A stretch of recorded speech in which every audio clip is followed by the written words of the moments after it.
Qala Rasulullah sallallahu alaihi wasallam, bersabda Rasulullah sallallahu alaihi wasallam fi marwahu Abu Sa'id Al-Khudri, pada hadis yang diriwayatkan oleh sahabat Abu Sa'id Al-Khudri radhiyallahu taala anhu, qala, beliau menyampaikan, qala Rasulullah sallallahu alaihi wasallam bersabda, lihat kalimatnya, bima makna, lihat, saya langsung ke ujung hadisnya saja karena ini cukup panjang sekali.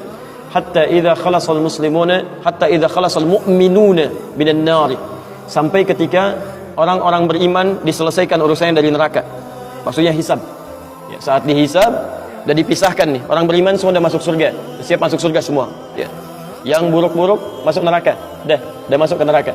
Jadi kalau amalan anda misalnya 50,001%, masya Allah, maka anda masuk ke dalam surga insya Allah. Lebih banyak amal baiknya. Tapi kalau amalan jelek anda misalnya 50,001%, amal baiknya 49,99, masuk ke mana? Ke neraka. Walaupun cuma 0,01%. Yang jadi masalah sekarang 50%, amal baik 50, amal jelek 50. Masuk ke mana? Baik. Nah itu belum ke surga dan tidak ke neraka. Lihat kalimat saya, belum ke surga, tidak ke neraka. Disimpan di tempat yang tinggi, yang bisa teramati keduanya. Bisa melihat ke surga, bisa terdengar jerit neraka. Kalau lihat udah nggak kuat ke neraka. Terdengar jerit neraka. Yaitu disebut dengan A'raf namanya, tempat tinggi yang bisa melihat keduanya. Disebut A'raf. Ya, makanya ada Quran surah Al-A'raf, Anda baca dari ayat 45-nya sampai dengan ayat ke-50-nya. Ada ashabul A'raf yang belum ke surga dan sangat ketakutan mendengar jerit-jerit neraka sehingga ingin mengharapkan rahmat Allah Subhanahu wa taala. Dia akan ditempatkan di situ di tengah-tengah nanti sampai selesai hisab. Begitu selesai hisab, dia memohon rahmat Allah, diberikan rahmat Allah, baru kemudian dimasukkan ke dalam surga. Kalau hisabnya misalnya berlangsung selama sehari, maka 1000 tahun dia nunggu di situ. Tayyib. Hatta idza khalasal mu'minuna minan nar, sampai ketika orang-orang beriman itu ya, mulai diselesaikan dari urusan nerakanya. Tayyib, sudah mulai masuk ke dalam surga. Ini sudah selesai, mau masuk ke dalam neraka. Dan dimasukkan, masuk semuanya. Apa yang terjadi? Ma minkum min ahadin bi ashaddi munashadatan lillahi fi istiqsa'il haqqi li ikhwanihi tayyib minal mu'minin lillahi minal mu'minin. Anda tidak akan temukan pada saat itu situasi saat orang-orang beriman akan masuk ke dalam surganya, sementara yang neraka sudah dihukum di situ, sudah banyak yang dihukum, sudah macam-macam masuk. Ini sudah mulai mau selesai, tiba-tiba ada orang-orang yang mengadu kepada Allah Subhanahu wa taala, memohon dengan sangat. Nabi katakan, Anda tidak akan pernah temukan orang yang paling banyak kuat permohonannya kepada Allah, memelas dengan tulus. Asyaddu munasyadatan. Munasyadah itu sesuatu yang dimohonkan dengan sangat. Ya Allah, mohon ya Allah. Mohon ya Allah. Fawalladzi nafsi biyadi, sampai Nabi berkata, maka demi Allah yang jiwaku ada di tangannya. Ini Nabi bersumpah dengan jiwanya. Tidak pernah ada kalimat dalam hadis, ya, kalimat seperti ini kecuali menunjukkan itu sangat serius. Ingat, sangat serius. Dan ada sesuatu yang penting di dalamnya. Nabi serius menyampaikan ini. Kita jangan anggap bercanda gitu kan. Falladzi nafsi biyadi, maka demi jiwaku yang ada di tangan Allah Subhanahu wa taala, yang bisa diwafatkan kapan saja. Lihat kalimatnya. Fayaqulu, maka mereka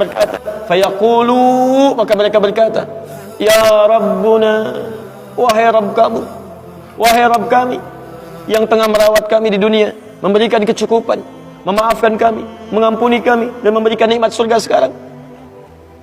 Ya Rabbuna, wahai Rabb kami, hum ashabuna, mereka ada di antara teman-teman kami. Dalam kalimat yang lebih kuat, kalimat yang menggunakan ikhwan, kata ikhwan, hum ikhwanuna, mereka saudara-saudara kami ya Allah.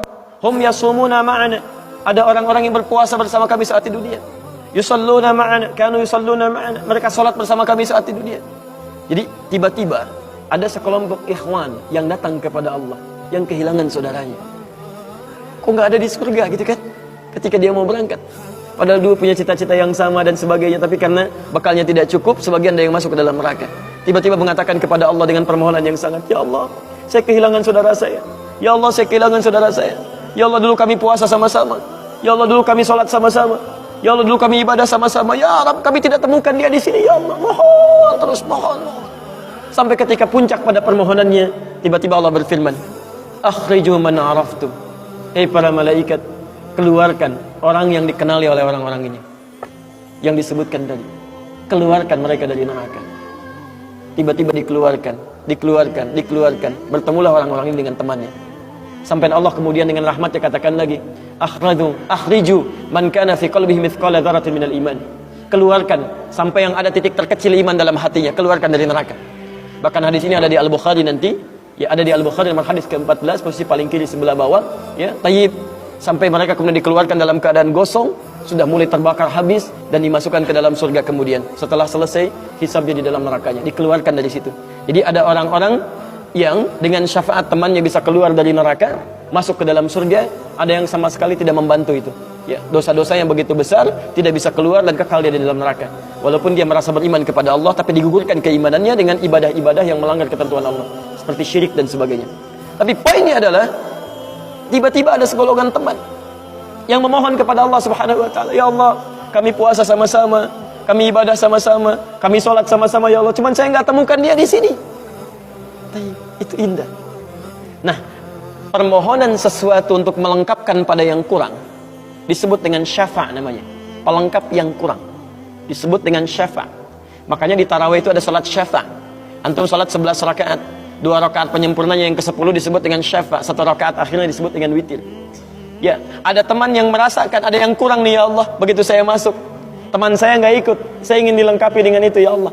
Baik, permohonan untuk menggenapkan sesuatu yang kurang dengan sifat yang sangat memohon luar biasa, maka kalimatnya dirubah dari syafa' menjadi ditambah tak di ujungnya dengan alif di tengahnya, jadi syafa'ah. Baik, saya mau akhiri ya, karena ini sebenarnya tidak banyak bahasannya. Siapa orang-orang ini? Itu yang disebut dengan ikhwan. Makanya ketika ayat Qur'annya mengatakan wa kuntum ala syafa hufratin minan nari fa anqadhakum minha, dan kalian sudah ada bahkan yang sudah mau di bibir neraka itu, karena ketika diangkat itu oleh Allah Subhanahu wa taala dengan perintahnya, ya diperintahkan oleh Allah. Tayyib, dalam bahasa hadisnya ada yang diangkat baru neraka itu masuk ke kakinya sampai ke betisnya, ada yang sudah masuk sampai ke punggungnya, ada yang sudah ke lehernya, dan ada yang sudah tenggelam di dalamnya. Tayyib, jadi ada yang baru di bibir neraka diangkat, ada yang baru sudah mau masuk ke neraka diangkat, ada yang sudah tenggelam diangkat, jadi macam-macam.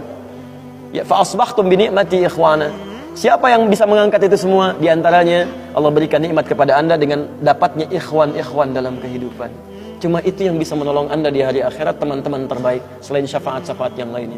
Ada orang mendekat kepada Al-Quran, ada orang sering bersalawat kepada Nabi, ada orang mendekat pada hukum-hukum Allah, ada orang-orang yang belum bisa maksimal menunaikan itu semua, dia cari teman-teman yang soleh yang menunjukkan pada kebaikan-kebaikan. Bukankah sering anda dapati seperti itu? Mungkin anda bersahabat dengan teman yang tingkat ibadahnya jauh di atas anda. Anda masih sibuk dengan urusan dunia, tapi masih menunaikan sholat, masih puasa, tapi karena kesibukan dunia anda, Masya Allah, kurang bekal ibadah anda.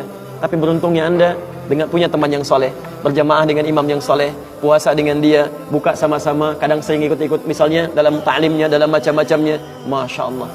Maka tiba-tiba ketika anda dikenal oleh dia, diingat oleh dia, di akhirat nanti, tidak ditemukan anda, ya Allah, dia kawan saya ya Allah, dia teman saya ya Allah, dia saudara saya ya Allah, kami pernah ta'lim sama-sama ya Allah, kami pernah puasa sama-sama ya Allah, kami pernah sholat berjamaah sama-sama ya Allah, mohon jangan pisahkan ya Allah, jangan pisahkan. Tanya, sudahkah anda punya teman seperti itu yang bisa menolong dalam kebaikan? Kalau belum temukan, cepat cari mumpung masih hidup, sebab kalau sudah kehidupan itu berakhir, tidak mudah untuk menemukannya. Maka pastikan di kantor anda, teman anda bisa membawa anda ke surga. Pastikan di rumah anda, pasangan hidup anda adalah teman yang bisa membawa anda ke surga.